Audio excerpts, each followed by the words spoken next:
iPhone story? Which one? The one.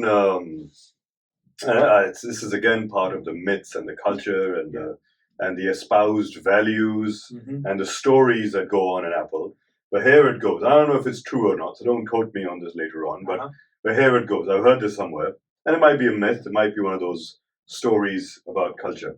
The thing goes that first iPhone prototype, millions of dollars spent. The R&D department comes to Steve Jobs, very proud of what they've made, and present this groundbreaking device, which was phenomenal in its day and age, which we know it was, to Steve Jobs. And then Steve Jobs says, well, I don't know, it's a little too chubby. It's a bit too chunky, it's too heavy, it's too big, it doesn't feel right. And the R&D department go, well, we've spent millions of dollars on it, and I can tell you one thing. We've squeezed everything out of this. There is no space left. Nothing more we can do. This is the absolute minimum. Okay? And they were hell-bent on this claim.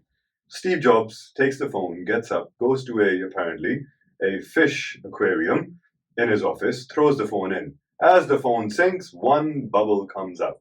And he says, if there's room for air, there's room for you to make it more sleek.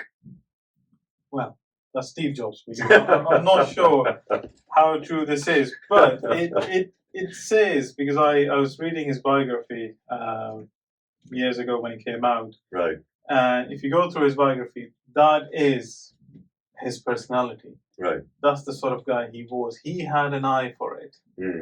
And for anyone who's going to go into that CEO and then they think on the day one they can communicate like Steve Jobs or they can have the same design eye, no, it starts somewhere.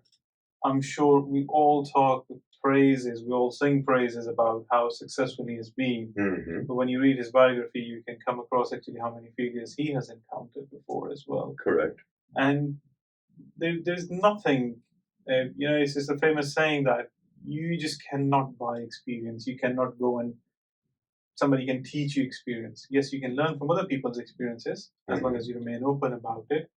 But then the actual thing, you have to get on the job when you're doing things. You gotta get your hands dirty. Yes. You gotta get your hands dirty.